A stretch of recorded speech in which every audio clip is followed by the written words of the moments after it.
So, last week, Manfred gave us a pretty terrifying evaluation of the development of anti-Semitism throughout the world. One of the areas that we have not really been following with any great detail is South America. And there have been some fairly dramatic developments in South America. The community of Uruguay that we're going to be reviewing today is a small... Sorry, it's going out of my... The community of Venezuela that we're going to be reviewing today is it's a very small community. It's about half... Well, I won't go into the details of it. I want to say I have a particular interest in this because about a year ago, 9 months ago, the World Jewish Congress delegation went to see Chavez. And some of you may recollect, I wrote a fairly critical article in the Jerusalem Post criticizing them not for going to see Chavez, but for coming out and speaking about Chavez in heroic terms, which I thought was not only counterproductive, but could come and bite them in the bottom one day not too far ahead. Then there were statements that were made condemning anti-Semitism by 3 heads of state. One, Argentina, Brazil, and again, Venezuela. Now, again, instead of standing by and saying we hope you deliver, the Latin American head of the World Jewish Congress went into ecstasies and made such statements about Chavez that most people would have thought there was something weird in the relation because he went so far, and you'll hear the background. I'm not going to go into the background, the reasons why, you'll hear that from the others. Then we had the outbreak of the Gaza campaign, and you know what happened. I'm not going to go into details, that's going to be given to us more directly by those who are going to be speaking tonight. But again, the World Jewish Congress remained stumm. What got me even more angry was at the head of their website, they still had the statement expressing joy with President Chavez. Until 3 days ago, after I personally called Ronald Lauder and shrieked at him, that was taken off. And now there's some sort of a review and consultation, and I understand that the Secretary General of the World Jewish Congress is today in Venezuela, and let's hope that he has learned from some of his previous lessons. With that little bit of background, I'm now going to call on Anabella to start the proceedings, and we'll have time for questions later on. Thank you. Thank you so much for receiving us. I'm just introducing the conversations today. We are on behalf of our community trying to let you know in the world what we call government-sponsored anti-Semitism, that it's not only dangerous for Venezuela but all Latin America, and we hope only Latin America doesn't spread out again. So what we're going to do is we're going to see a short video of what it means, government-sponsored anti-Semitism in Latin America with the government of Mr. Chavez. And after, Rob is going to give you a brief presentation about our community, and then some impressive things that have appeared in our press and radio and all the media that's controlled by the government. And latest development, we knew that yesterday there was a reunion from the community with the government, and we think it's going to be quiet for some time, but we are very expectant about what's going to be the development of the thing.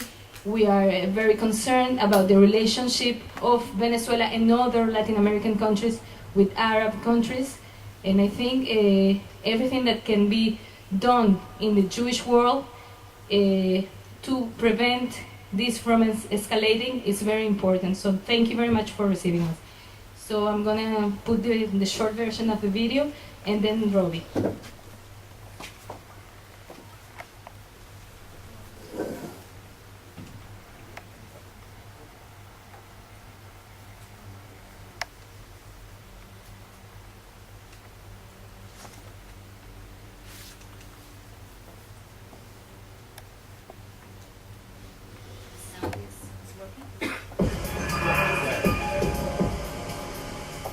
el gobierno de la República Bolivariana de Venezuela ha decidido expulsar al embajador de Israel y a parte del personal de la embajada de Israel en Venezuela.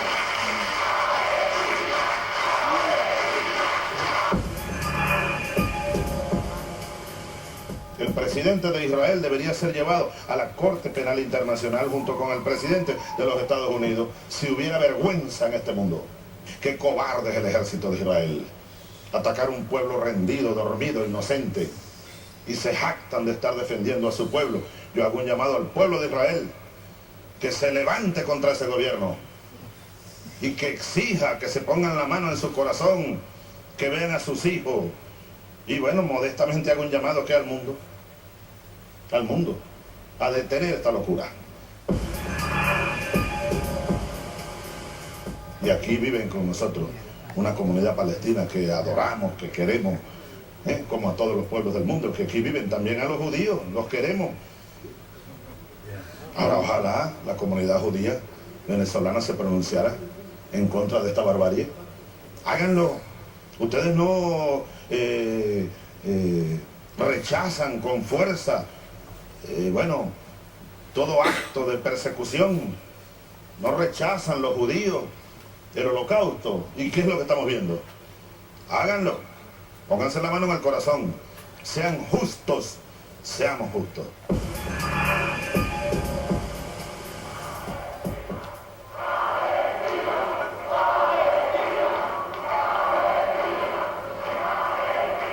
Vamos a oír las palabras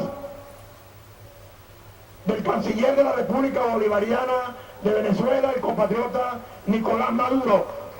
En primer lugar, nosotros queremos transmitir el saludo y el abrazo solidario de hermano de la causa palestina del presidente y comandante Hugo Chávez a toda la comunidad presente en este significativo acto. Y nuestro pueblo hoy siente un profundo dolor, una profunda indignación por la masacre, el genocidio que se está cometiendo contra los niños y las niñas de Palestina, contra sus hombres y mujeres, una masacre continua de más de 60 años, que hoy tiene una expresión dramática en la Franja de Gaza por parte de la Fuerza Armada más criminal que conozca la historia de la humanidad. Es también un crimen contra todos los pueblos del mundo, contra todos los pueblos árabes, islámicos, contra todos los pueblos cristianos, contra los pueblos de América Latina y el Caribe, y así lo sentimos desde Venezuela, contra nuestro pueblo venezolano. Es por eso que el gobierno bolivariano del presidente Hugo Chávez ha decidido el día de hoy declarar persona no grata y expulsar al embajador del Estado de Israel y reducir a su mínima expresión de representación diplomática a esa embajada en Venezuela.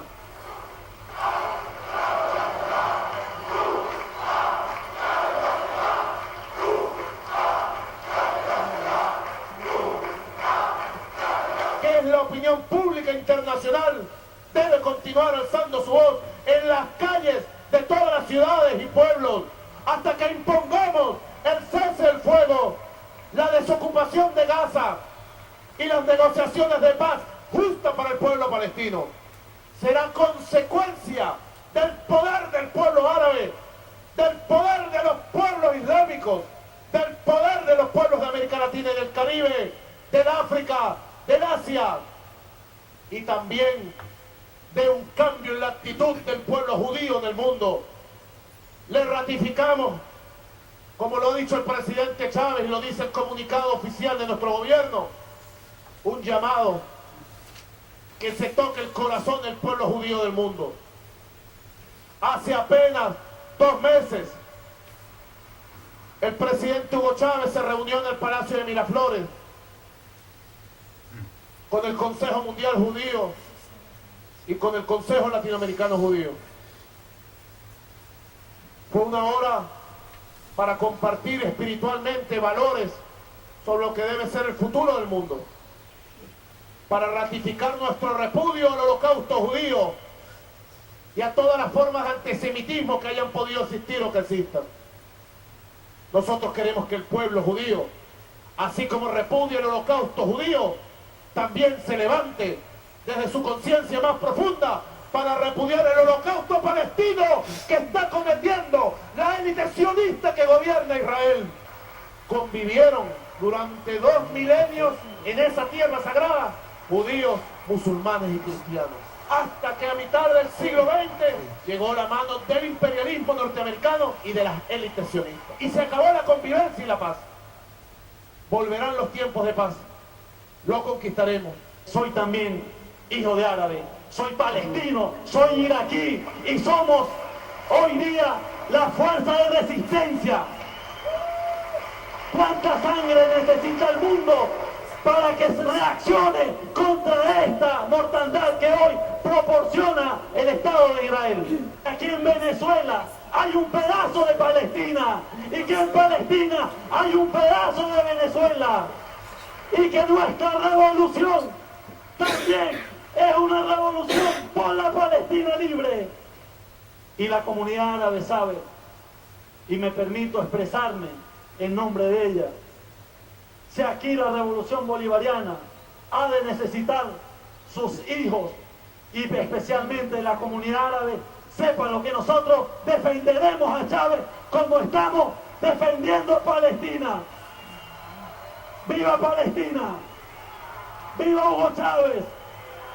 ¡Viva la revolución! ¡Palestina libre!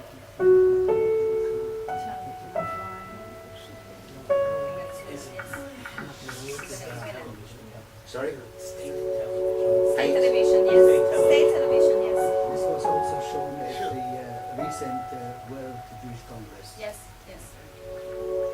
We have some new materials. It was shown there, and they still kept their website going, saying how good he is.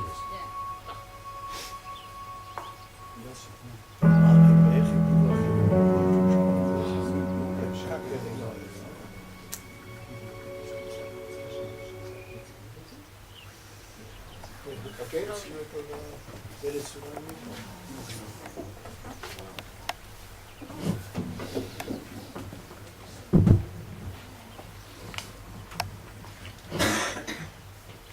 Good morning. My name is Croitorescu. I am the former president of the Jewish community and right now president of the Maccabi Confederation, Latin American Maccabi Confederation. I hope you're indulgent with my not very well English, and I hope you understand me. What we have just seen was just the beginning days of the Gaza operation. But that didn't begin then. Okay, that began about 7-8 years ago when Chavez started radicalizing his government after the 2002 coup that failed against him. Our community is a small community, about 15,000 today, after some 3,000-4,000 left the country since the Chavez regime came to power, and very well organized. We are mainly divided in 50-50% between the Sephardic community and the Ashkenazi community. This is very rare all over the world, but that's more or less. We had at our best time about 2,500 families per community. The two communities have their own institution with their presidents and their boards elected, and those two boards get together and form what we call Vada Keilot. And that is the authority of the community. From that board, you can divide in different institutions that serve the community.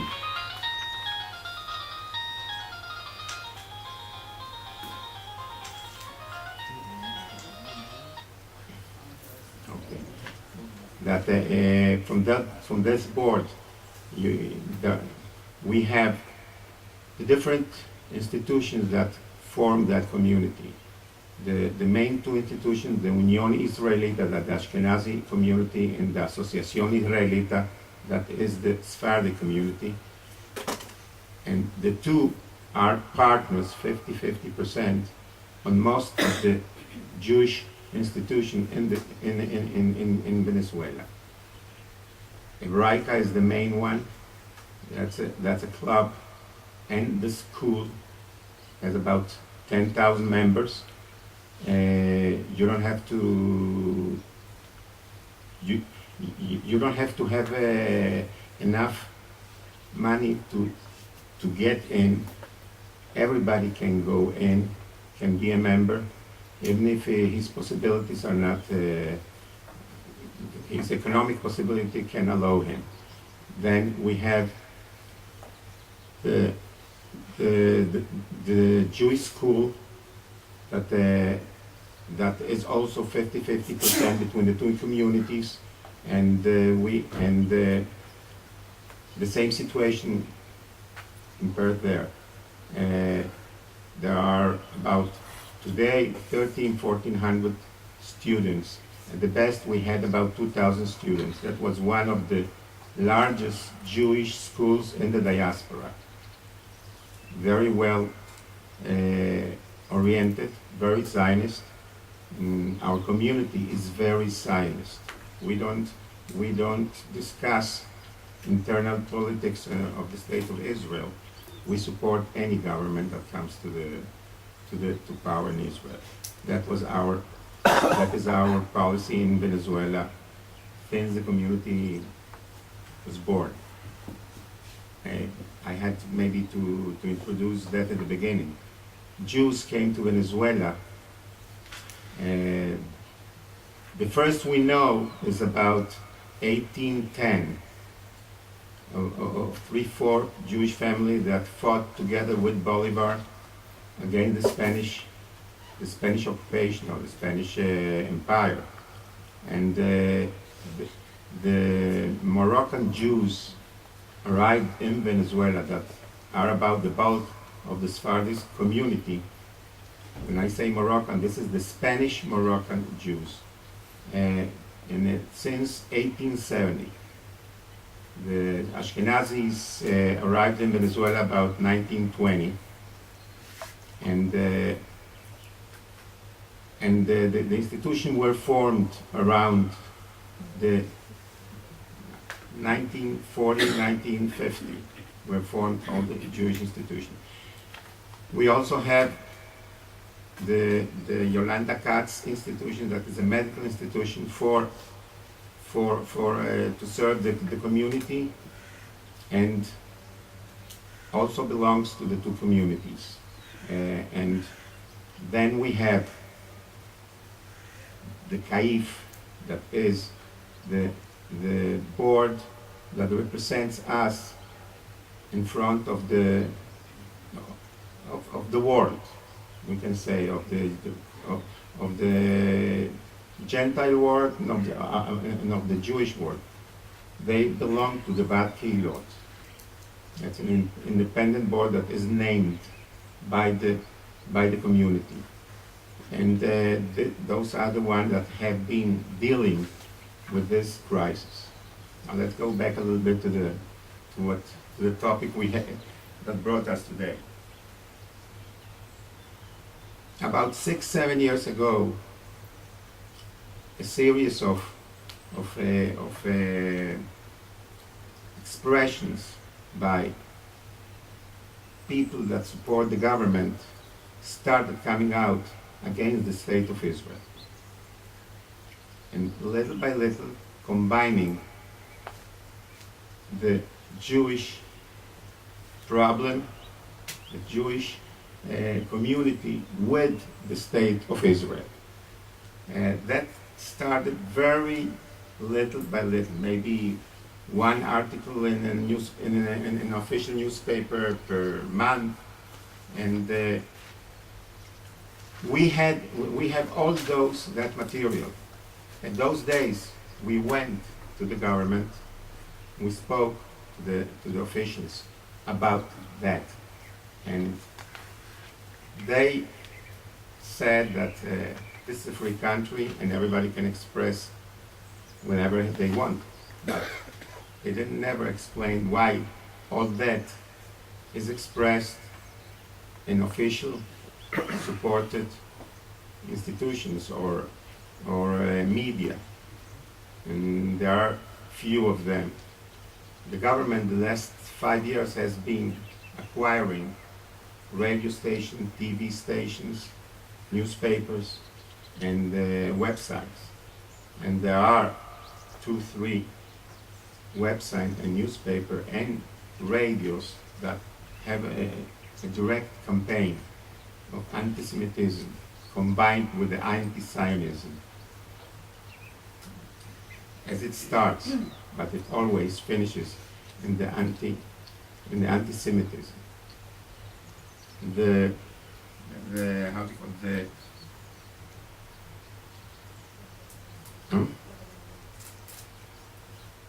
we about in 2005, 2004, I think it was Hebraica, that is our main institution in Venezuela, was you know, how is the word in English? Was raided by the political police of the government, looking for explosives and guns that, of course, they never found. But when we went to speak to the interior minister then, we told him that that was the first Jewish institution to be raided after the Second World War in the whole free world. And what was the reason? They never had a really strong reason.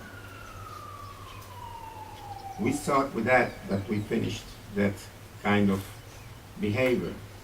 About 2 years ago, they raided Hebraica again. The first time they raided it at 8 o'clock in the morning, and there were about 200 kids already in school. And they had a very bad publicity because a lot of TV stations came and took, and newspaper people came and informed it to the country. Second time, they came at 12 o'clock in the night. So nobody was there, but it was exactly the same topic, the same way they did it. They came in looking for gun. They went to the same places to look for gun. They knew they were not going to find anything, but they wanted to send a message maybe to the Jewish community to keep low profile. You have to know that the Jewish community in Venezuela has never endorsed any government in Venezuela. We give our members the liberty to choose whatever political sign they like, but we don't. But the organized institution never endorsed a government. And since the last 3-4 years, the opposition in Venezuela and the government has tried to put us on one of the sides. And we were very, very careful not to play that game. But for the government, they believe that most of our members are in the opposition. And they started about 3-4 years ago a very strong anti-Semitic, I don't know if it's a program or it's the line of the government. The problem is that since Venezuela has tight the relations with Iran, there is a very strong Iranian connection that you can feel in Venezuela. The way they do, the way all those articles come out in the media. I will show you numbers so you can. Do you have the? Dame la carta. It's behind you. It's being shown. No, It's but there. there It's there. I think everybody can see it. Yes, yes, yes. Can everybody see it in the back? Yeah, yeah.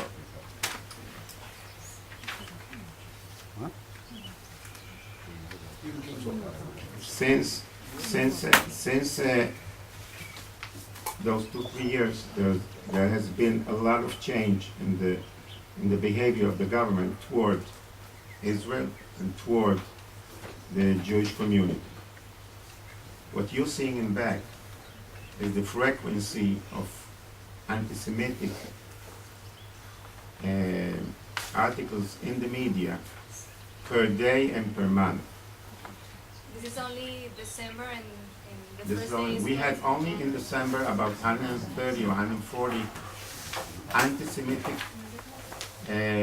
expressions in the official media of the country. If I have to show you each one of those, it would take me hours. But there is one letter, one article that maybe it will take me a few minutes to read it, but that is very, very anti-Semitic, and the government. That came out about the 20th of January.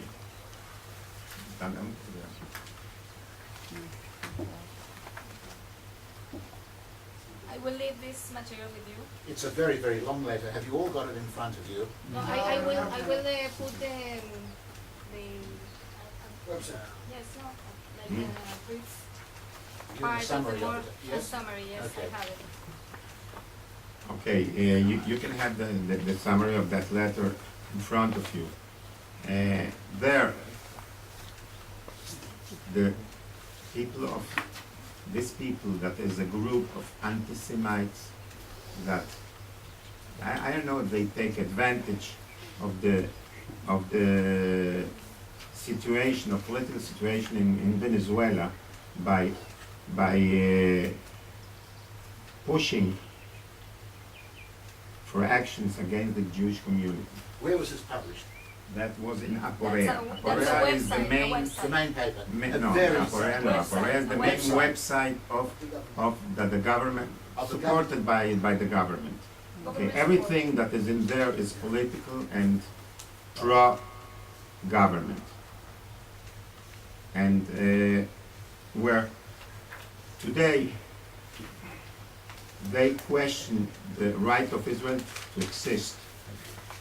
They question the behavior of the Jewish community by starting the name of It's a classical, radical, anti-Zionist, anti-Semitic web share. I Well- don't think we have to go into it in great detail. Let's look at those cartoons, it's much more effective. Because this is the sort of stuff which is absolutely classic of the worst radical Yes. anti-Semitic And- type. and This is more... This is where they go. They already started. What did they do in the last days? They started asking the people not to buy in Jewish stores. They started asking To boycott. to boycott the Jewish stores, but they started asking the government to nationalize Hebraica. To nationalize Hebraica, to They want to take out for the party yes. for. They The Jewish started. Community Center. They starting asking the Jewish to leave. And Yes. what we the reaction of the Jewish community was to try to contact the government. There was nobody to talk to. You were hailed Chavez They like have he's a a Caracas. hero. That what you're seeing. We believe that there is a very strong Iranian connection. The pictures you're seeing are of pictures taken at the day that the government announced the expulsion of the Israeli ambassador, and next day of a demonstration in the Arab country with the same pictures already made. That normally that work, that art, the artwork of that to make those pictures takes 2-3 days. It was already produced and made, and that was with difference of 12 hours between the expulsion of the Israeli ambassador and the demonstration in the Arab country. They knew about the expulsion before we knew it in Venezuela. That's why we think that there is a connection between all this. Iran, everybody knows their policy against the Israeli, against Israel, and lately in Venezuela, little by little, when you are here, the official talk, they don't talk anymore about the state of Israel. At the beginning, you heard the highest officials in the government. Today they talk about the how do you call it, the hybrid government, or the hybrid state of Israel. They are talking about the not legal state of Israel. And this is, we think, very, very dangerous, because Chavez has a big influence in Latin America. There are already about 4 or 5 governments in Latin American countries that follow him. And that became in a wider policy of anti-Semitism and a policy against the state of Israel. And where I see it very dangerous is when they start talking about the legality of the state of Israel. That has never been, you have to know that most of the Latin American countries recognized Israel from the first moment, voted for the partition. Today they are questioning that right. This is a summary of the letter. You want to read it? No, please, we've got to go on. I want to have an opportunity for questions, so we'll have to move on. Okay, so that's the synagogue. Okay, last Friday, about 10 o'clock in the evening, a group of about 15 well-trained professional, we think they were policemen, raided the main Sephardic synagogue in Venezuela. This is, by the way, the oldest synagogue staying today in Caracas, the largest one. There's no way to go in through the main gate. So you have that system that you know here in Israel of double gates. You go from one end until the one doesn't close, the other one doesn't open. And the 2 guards wouldn't let them come in. They came in through jumping the wall, cutting we have an electrical fence that is very popular today in Venezuela because of the security situation in the country. But when you cut that fence, normally it sounds the alarm in a center that will immediately get in contact with you or get in contact directly with the authorities. They cut it, the alarm didn't sound, they went in, they tied the two guards, one of them was they hit him, they went into the offices of this is the place where the main offices of the Asociación Israelita, the Sephardic community, are, in this synagogue. And they took away any computer they could find. They took away the hard drive of the main computer. They took away all the surveillance cameras. They took them with them. All of them were wearing gloves. It was very, very professional job.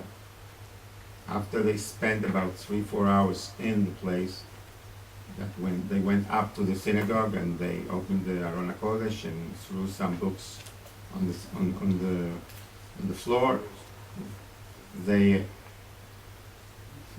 wrote on the walls of the offices some anti-Semitic words, and they left about 3 hours later, shooting in the air. And about the neighbors said that they heard also sirens of the car they left.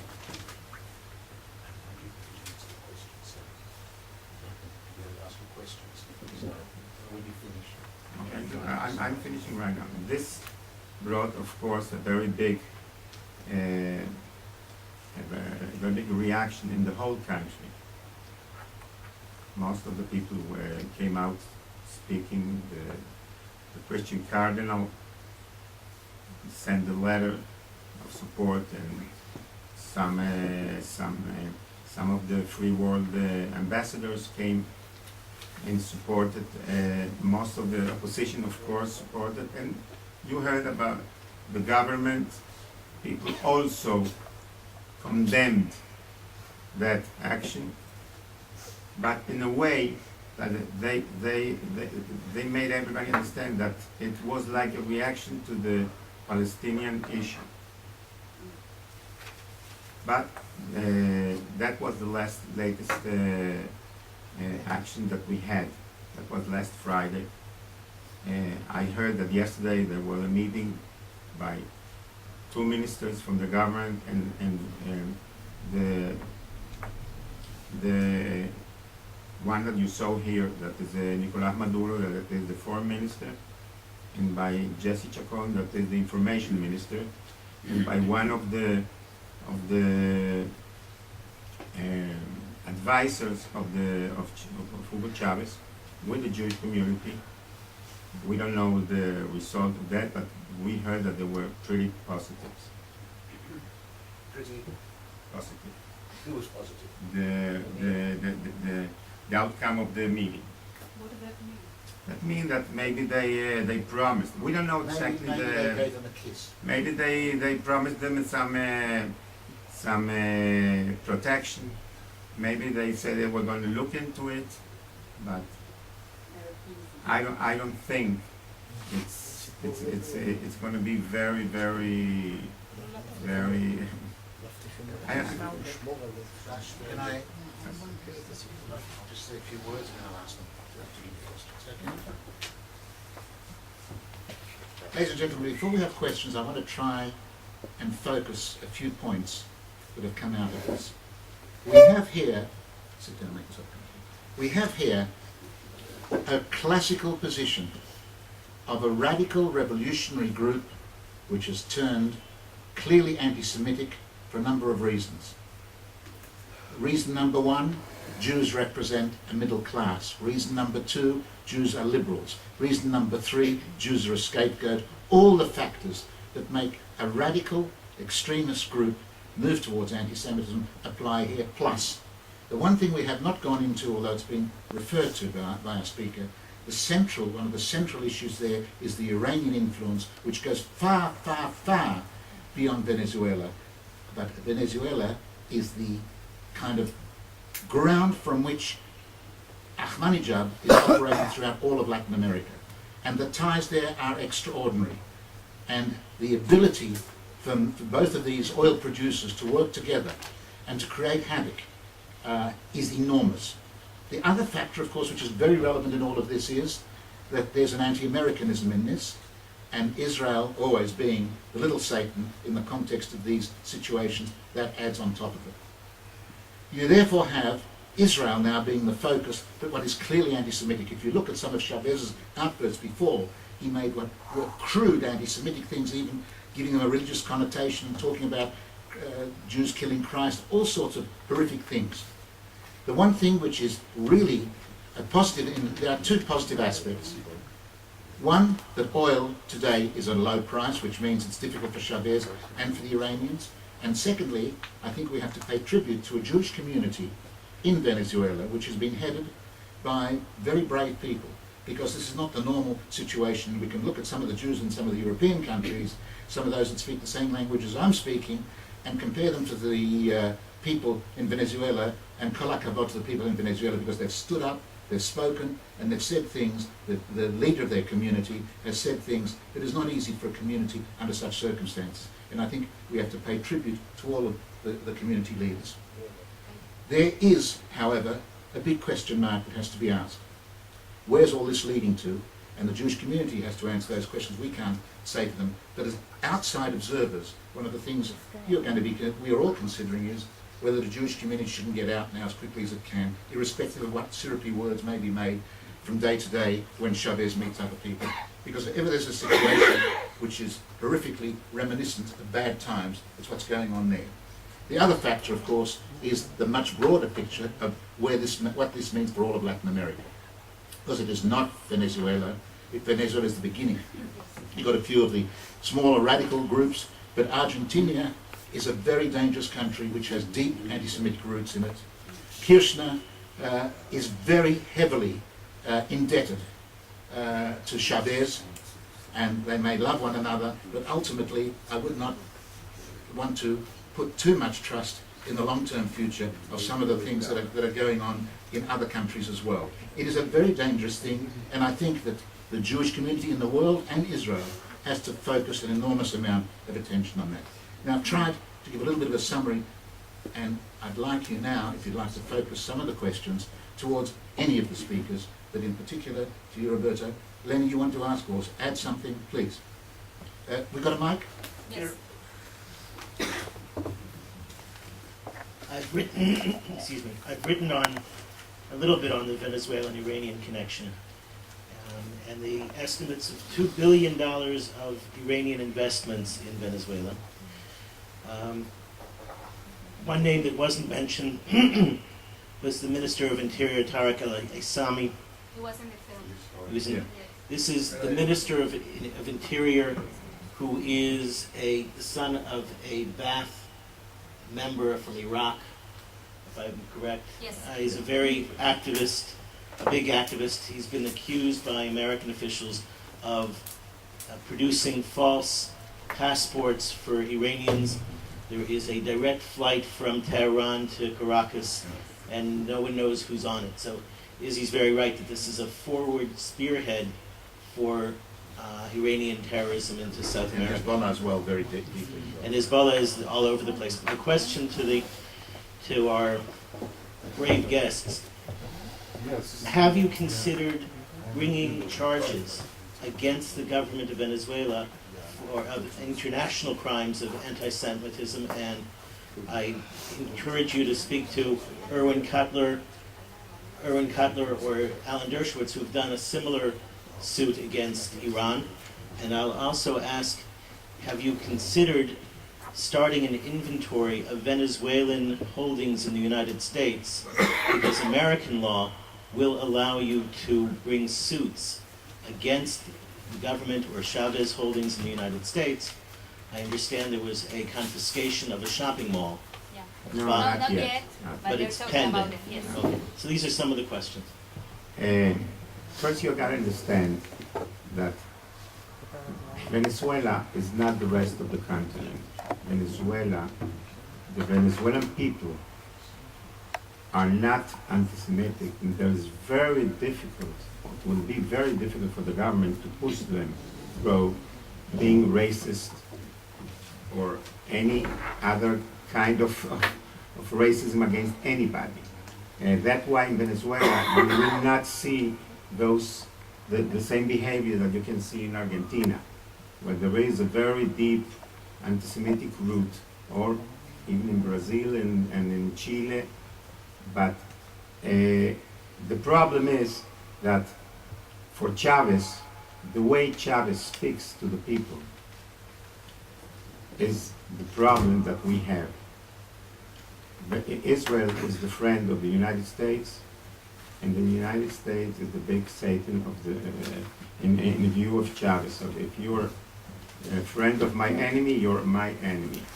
And this is how we have been seeing Chavez since all this time, but never, not even in the war in Lebanon 2 years ago, has he came so far as he came today.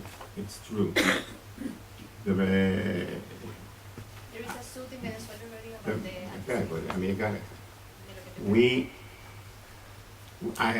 we had one case of an attack against a Jew member of the community, against a rabbi. It came out that some people on motorcycles stopped him and tried to stab him, and some taxi drivers that were standing by just saved him from that case.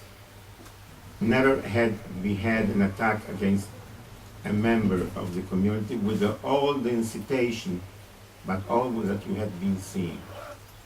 But that can change, because this is a daily attack. There's one Venezuelan TV station that works directly about 8 or 9 hours a day, transmitting the side of the Palestinian view, movies and anything, and interviews with Palestinian during the whole month, every day, about 8 hours a day. So there has been a demand, a suit made by the Jewish community, by Caif, to the Venezuelan DA office, that is the one who has to receive all those cases. What is going to come out of that? I'm very pessimistic, because the DA is totally controlled by the government in Venezuela, because of earlier cases that have been presented to the DA office. Nothing has progressed. I don't see this one progressing more. But they're working in an international suit. That's the next step. The next step is to bring it to the Latin American Court of Human Rights, but not yet done. I think the Iranian connection is very dangerous, not because of the money that they brought into Venezuela, because $2 billion to the actual government in Venezuela is nothing. It's just because of the way the two governments are working together against the United States and the free world, but more against the United States, and that can affect the Jews all over the world. I'm going to interrupt you because we've got a lot of questions too. Ambassador, 2 madams, and then I'll come another round. I'm sorry.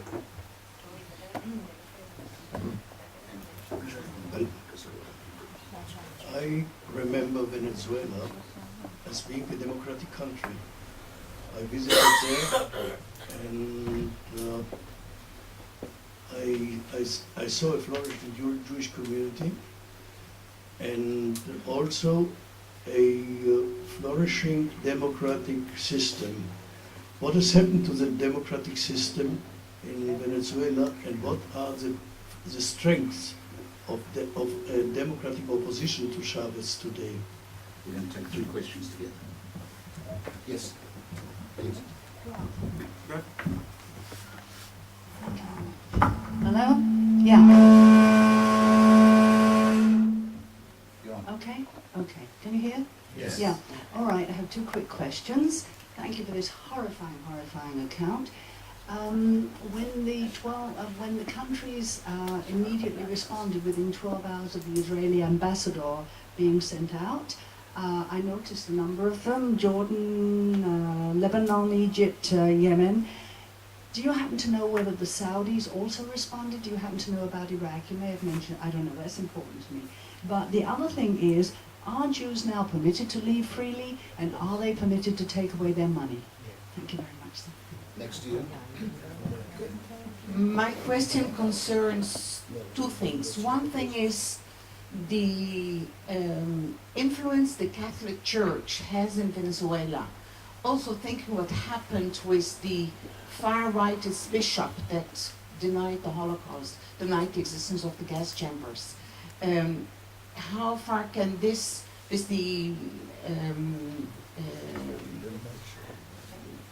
effect it actually had in Europe and the people that spoke against it? That's one thing. The other thing, my husband is Jose Benaroch, who was in charge in name of the University of South America, and he yesterday told me that the representative of the university in France did not understand, that the French Jewish community did not understand how come that the Muslims in France reacted so fast. Hearing about your point of the Iranian influence with the cartoons, with me a red light started burning if it is actually not a much wider scheme coming from the Iranians, not only in South America, but also in Europe. Let me answer it. It wasn't so obvious. It wasn't so obvious, but now it's coming out. First, there is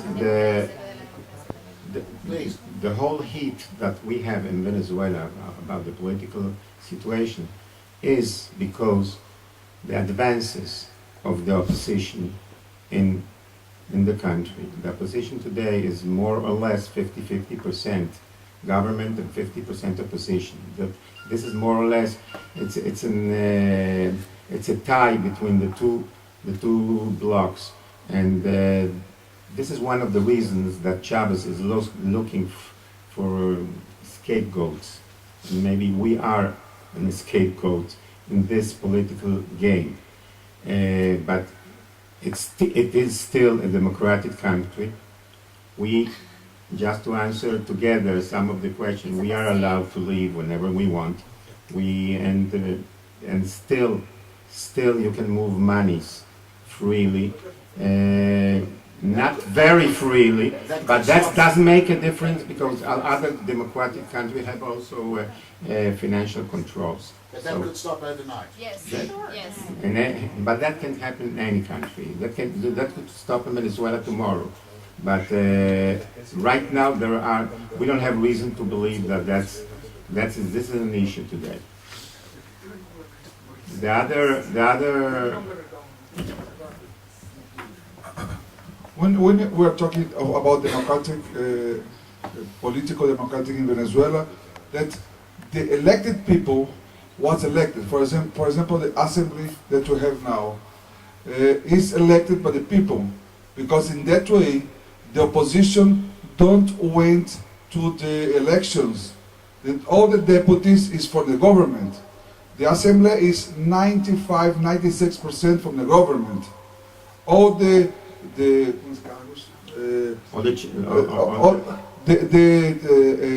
laws and all the public ministries is from the government.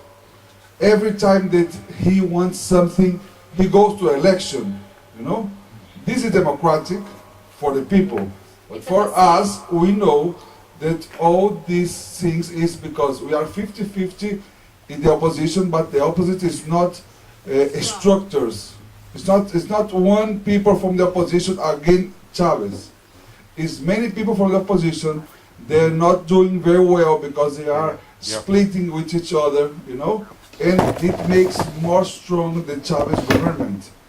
The democratic thing is that we have elections, but the thing is that you know that, for example, Monday is 10 years of Chavez government, and 2 days before Monday, he put another that this day is non-work day. It's a holiday, and we are forced to be holidays. And who opened his store? The people from the government go there and close it. And I'm asking, this is a democratic country? Chavez has a communist agenda, but he's not getting to that on the last 10 years, so he's radicalizing because he doesn't have time. I wouldn't like to go into Venezuelan internal politics because that will complicate things a lot. One thing are the internal political problems we have. I just wanted to point that the latest polls shows about a tie between, for the next election that is in the 15th of February, between the opposition and the government. That the main point is the perpetuation of the president in any elected spot if the country is for it or against it. This is very similar to what every dictatorship in the world normally make their elections, but I don't think we have to go too strongly into that because that would take us a lot of times. What was the other question you said? About it doesn't matter. It was not a government. No. I tell you why. It doesn't matter because it was not. Everything you saw was not government sponsored from those countries.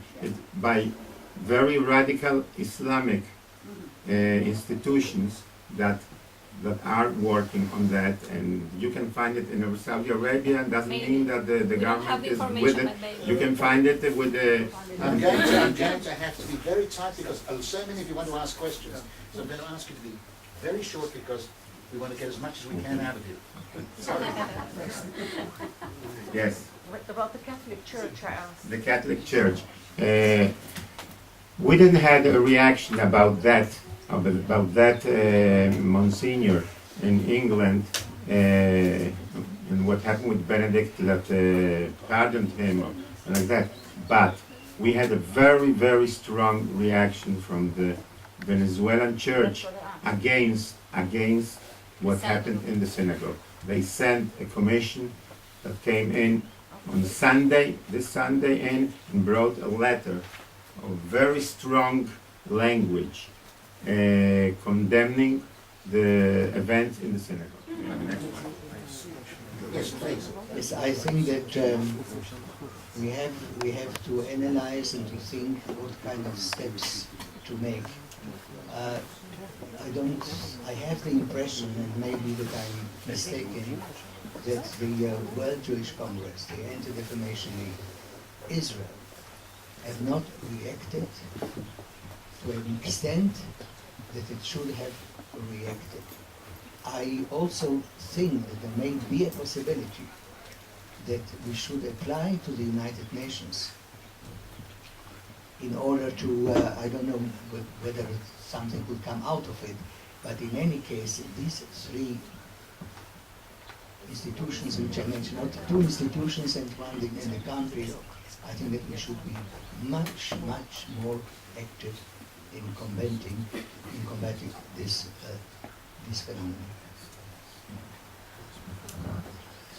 I have two questions. Number one is, those people who attacked the synagogue, could they have done it without the government complicity? In other words, in Venezuela, would anyone dare to do that and not face a firing squad, as I see it these days? And number two is, how does Hugo Chavez, who is who is a godless Marxist, explains his friendship that he stands next to Ahmadinejad, and they call each other brother. And Ahmadinejad is the one who goes and looks at the well, and he says, I got my orders for the day from Ibn Imam. Yeah. Actually, 3 questions in one. I think I didn't get you correctly. I mean, is there anybody that asked you just to leave the country? Probably I didn't understand you. Number 2, what's the worst case scenario if Chavez actually lost the next referendum, in your view? And number 3, as a representative of the government of Israel, I would ask, what can we do just to help you? Okay. The first one that has whether there are any preparations to leave the country either for Israel or for any other countries. Just to answer, there isn't any preparation to do that. We don't think that this is going to go on forever, but the reactions that we have been asking communities all over the world, that is that they pressure their press, their Congress people, their senators, or anybody that has any influence in their government to react to what was happening in Venezuela and to condemn the anti-Semitism and the racism. This is, if Chavez, if the people of Chavez have received yesterday the Jewish delegation of the community, it was especially because of the reactions all over the world. Not as we would like to, but that anyway started coming in. He's very sensitive. Chavez is very sensitive to this kind of reaction because he is the big defender of the poor people and of the oppressed people, and he doesn't like to be called a racist. So I think this is the only real effective measure that we have. And this is what we are asking all over the world to react to. About the attack to the synagogue. Any action in today's Venezuela against any institution in Venezuela has to be approved by the boss. And especially when his interior minister, who controls all the different polices in the country, is this Al-Isami, a descendant of the Arabs, then it's worse. So if he wouldn't like it to be done, it wouldn't happen. Now, he gave a green light. If he knew about that specific attack, I couldn't tell you. But once he gives you a light to go on and to push the Jewish people, that's enough to all the rest of the anti-Semites to start working. That's why you had 136 articles written in 1 month. About Iran. The connection between Chavez, between the revolutionary government in Venezuela and the revolutionary government in Iran, that are totally ideologically opposed. So Chavez is, I don't know if you can call him a communist or a socialist, but he's far to the left of any socialist government that we know today. And Iran is totally opposed, the opposite side. But they have together something that Chavez has invented, the dignity of the peoples. And they believe that the dignity comes first and all the rest is after that. So he believes that Iran's dignity is very important to him. And they have a partnership that has to do with convenience today of both countries to play in that international arena against the United States. And that's the main issue there.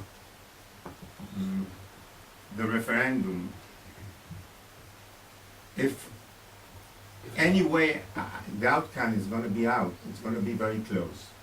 Okay, if it's going to be to one side or the other side, and Chavez has to leave the government in 4 years. It's not for tomorrow to be elected. It's 4 years from now.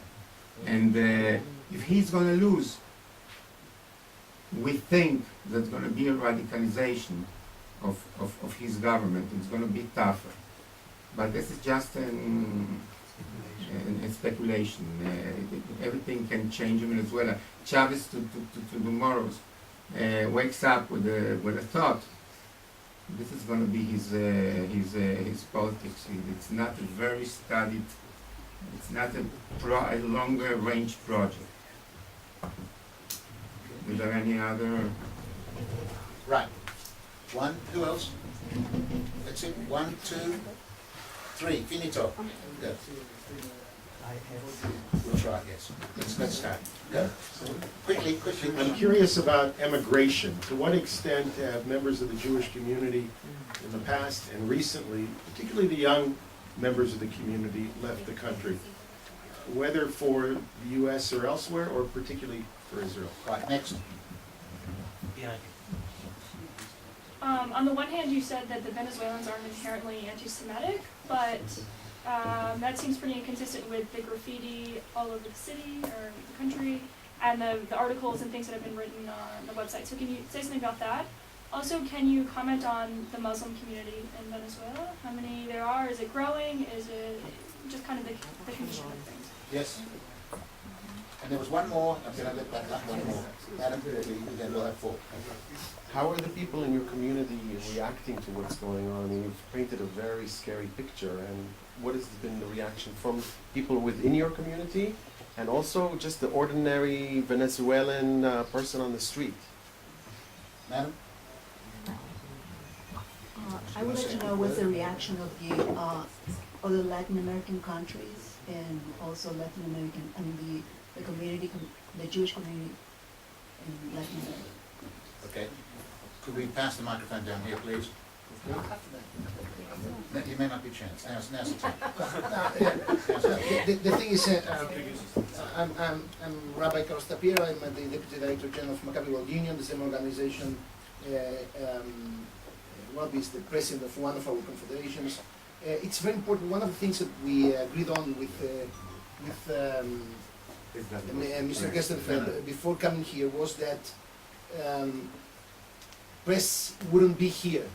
Like they will not be quoted in the Israeli press. Okay, you understand that we're talking here about very delicate issues, very delicate, and the fact that they could be personally quoted can be dangerous for them. Okay, so this is a very important. Okay, very clear.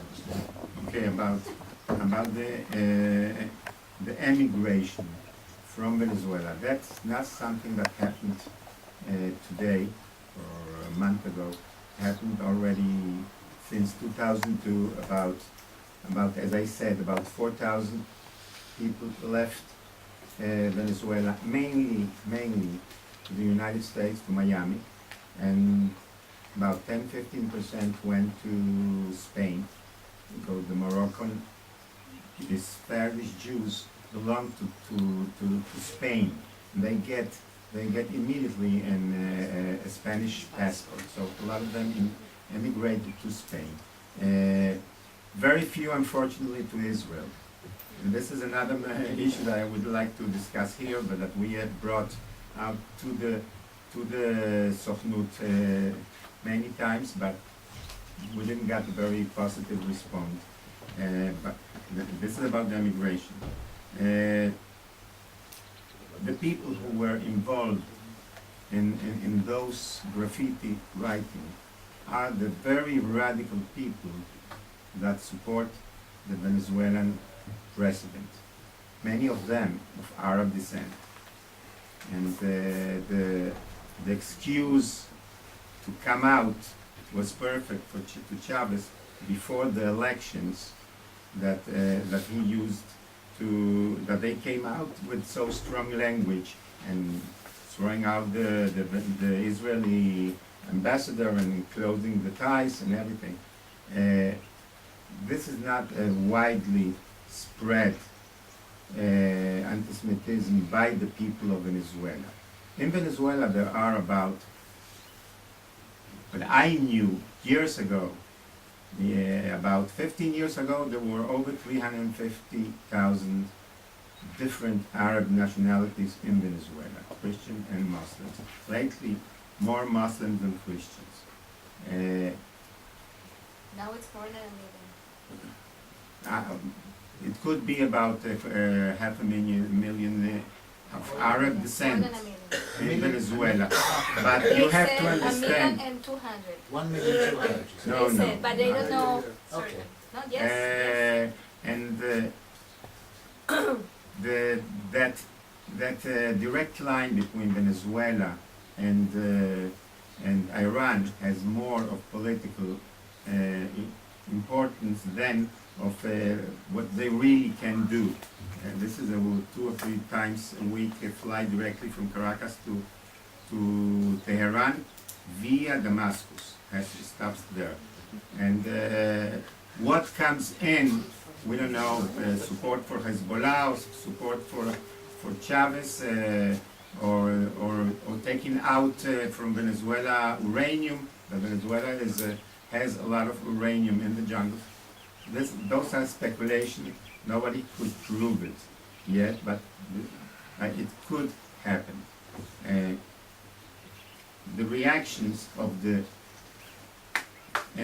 first I want to tell you that the Arab community and the Jewish community until a year ago had very, very good ties.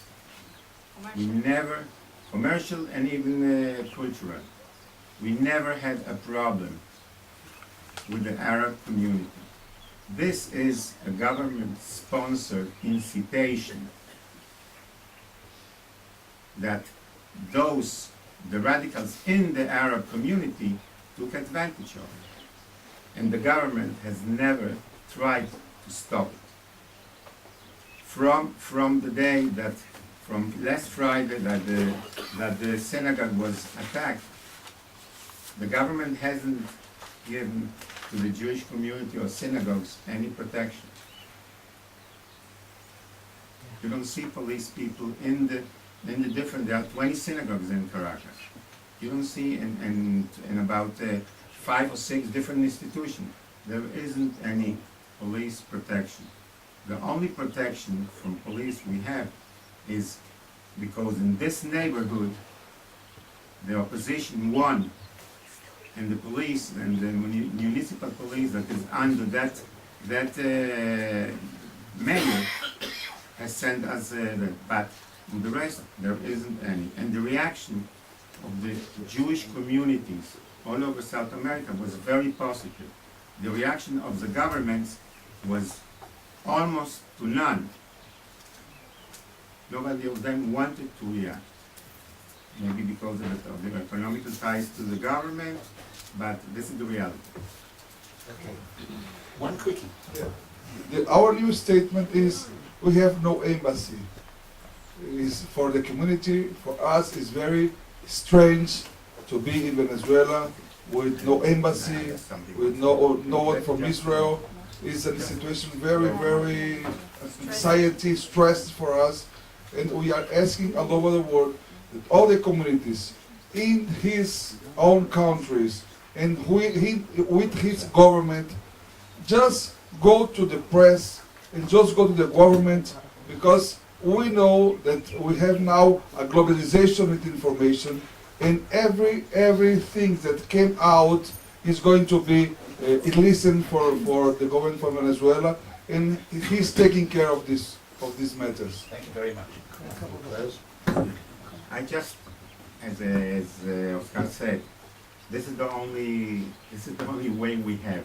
We don't have any influence on governments, and especially governments in Latin America that receive money from Chavez that intends to get a continental leadership, and he's getting it some way. Maybe now that the oil went down and money is going to be short, it's going to change, but up until now, just Argentina owes Venezuela $8 billion in bonds that Venezuela has bought and saved almost the Argentinian economy from collapse. So we don't have the power to struggle against that. But the only way is that the Jewish communities all over the world, as he said, press their people in each of the countries to react. To react by the press is more than enough, because what happened yesterday in Venezuela was the reaction of the government to this kind of information they got from abroad. Thank you very, very much. Ladies and gentlemen, I think we've heard a very, very frightening outline of developments in a particular country, and I would like to just close with one observation, and that observation is, on the basis of what I've known before, and on the basis of what has been confirmed, all I would say, if I could communicate with the people, the Jewish community in Venezuela, is you have an opportunity today to go and to take money and get out. Do not wait for the doors to close and make it more difficult. There may well be a breakdown with Chavez, but as a political scientist and as looking objectively at developments in that continent and in that place, the probability is more radicalization and a worse life. And I think a Jewish community today, after the history that we've gone through over the last century, should certainly be taking into account certain realities, and while the opportunities are there, and we have opportunities to go to many places, in particular this place, I think there's going to be a lot of aliyah to Israel, not just from Venezuela. My view is, and I'm going to be elaborating on that, but my view is that what Rob Wistrich said at the last meeting was extremely valid. There is going to be an aliyah from all over the world, because the world is not going to be a more comfortable place for Jews, even in the better countries where Jews are living in there today. I want to close also and reiterate what was said. Nothing here was said, for those of you that were involved, that really shocked you. But under no circumstance, if any of you are writing or doing anything, should any of the people who participate here be quoted directly for obvious reasons. And I want to reiterate what was said. And I'd like to thank you for coming here, speaking to us. And I know that all the people of Israel and Jews all over the world wish you success and that you overcome the horrors that you're undergoing, and hope that things don't get worse. And we thank you very, very much, and congratulate you on your dignity and pride in standing up as Jews, which is not always the case with Jewish leaders in this day and age. And thank you very, very much.